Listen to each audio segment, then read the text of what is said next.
এই যে আমি এখন ঢুকবো কাউয়া কাদেরের বাসভবনে, যেখানে ও থাকতো, কাউয়া কাদের।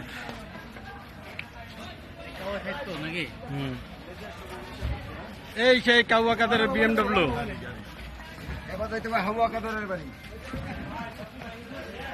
কাউয়া কাদেরের BMW মানুষ ভেঙে তছনছ করে ফেলছে।